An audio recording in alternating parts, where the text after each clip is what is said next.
Sorry, apologies. I'm continuing on. I had a pause from the previous application that I have here, but hopefully we can link all this together after. We can continue, and those that are missing right now, you can continue watching. So from that point of view, then we understand now that God is perfect. Let's imagine a fluid, how he can hear us, how he can reach everyone. Hi everyone, sorry, I had a problem with my mobile, and then it cut all the connectivity. Now I'm back, so at least we can glue together, hopefully, Rodrigo, and then it makes only one video. So just continuing on if we can, and people are gonna start joining. Apologies for that. Maybe I'll wait another 2 minutes here as people start joining us here. So the first part is saved, Rodrigo, and then I'm gonna make this a second part of it. So I'll wait another 2 minutes so people can start joining, so they can see them. I'm live there. We are live together again.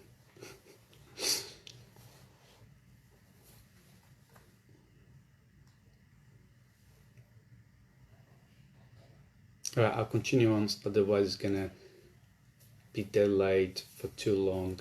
So let's imagine, so how we're going back to the topic where God can hear us. So how is that possible? How could that be logical? So let's imagine a fluid, subtle fluid, is enough to penetrate all objects.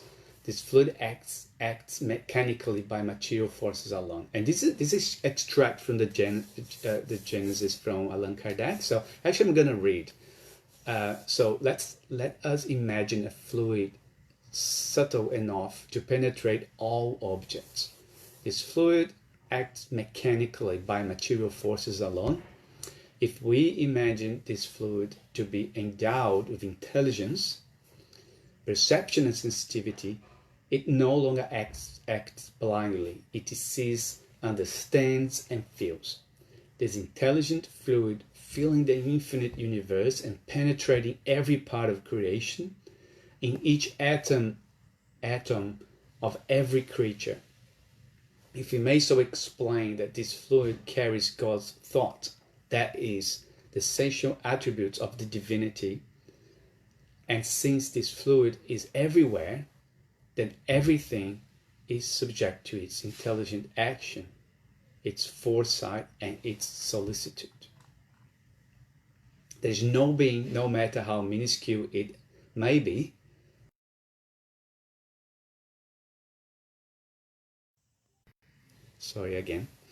and infinity that not in some way saturated with this fluid.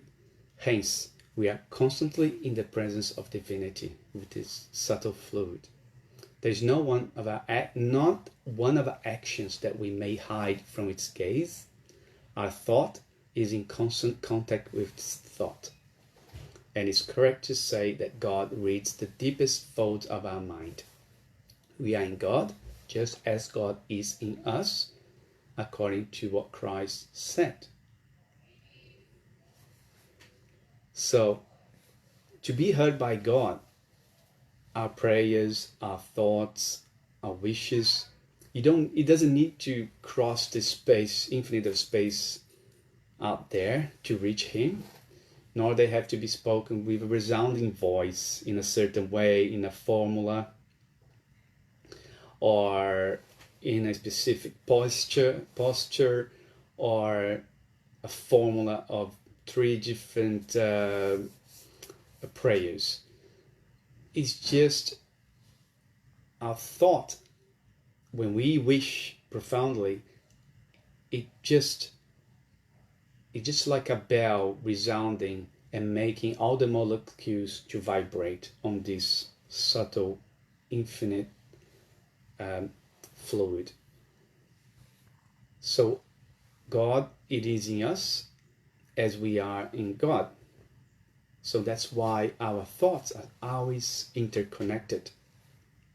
So understanding this, we can feel it more logical, that they can hear us, they can even know our thoughts.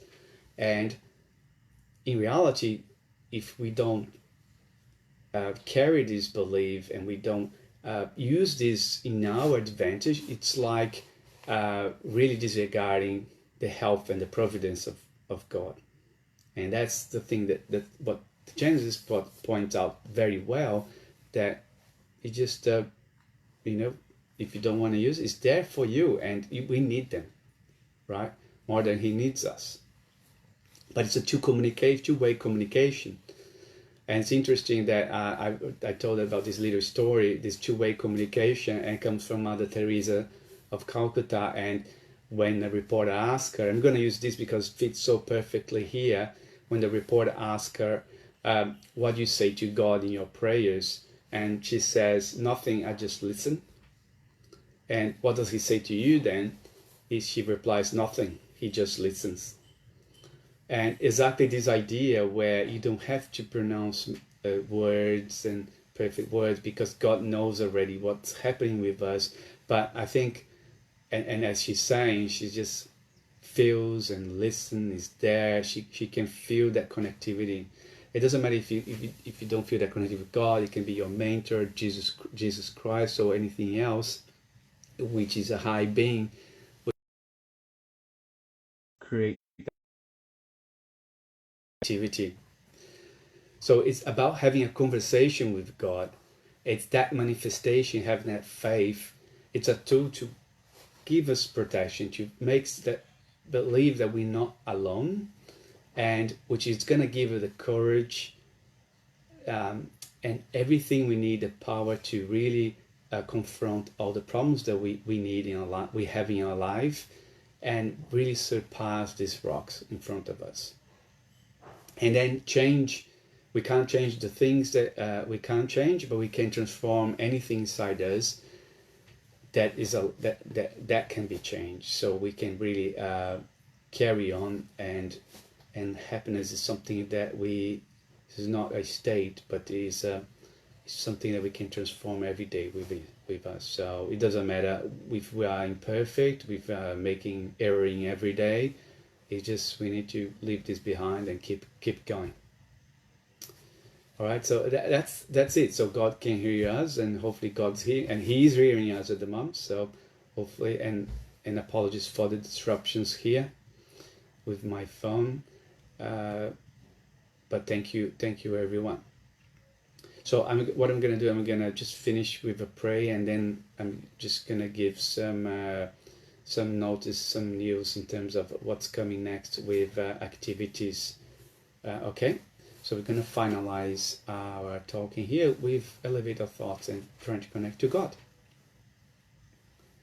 So thank you, God, for the opportunity that hopefully this can be reaching everyone, and we can use this as a tool.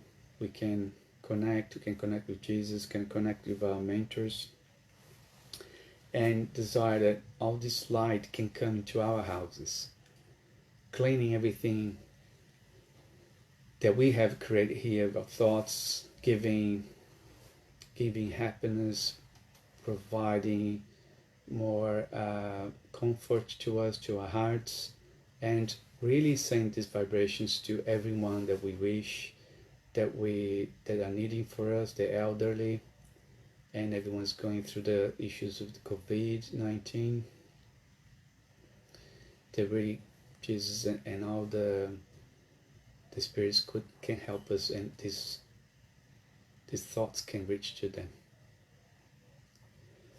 Okay, thank you. Now, what I wanted to do, so I have a thing I need to deliver as information, is that we're going to be having another live, which is going to go through the Facebook as well, that we're going to gather funds that keeps going through and going into our social works that we do in Australia by doing charity for certain institutions here in Australia, in Brazil, and Africa. And this live will happen on the 10th of October at 7 p.m. So it's about live music. We bring different very talented people, like Carlos was the last time. I think we're going to have someone else here for the next time. And it's going to be 6 a.m. in Brazil. I think that's what it says. It's going to be, so 10th of October here, and in Brazil it's going to be Saturday 6 a.m. So we invite everyone to join us. It's going to be quite fun, and it's going to bring a lot of happiness with all this Brazilian happy music that we have from our motherland. And please don't miss it. Okay, thank you very much for helping. Apologies for the disruptions, and I'll see you next time. Thank you.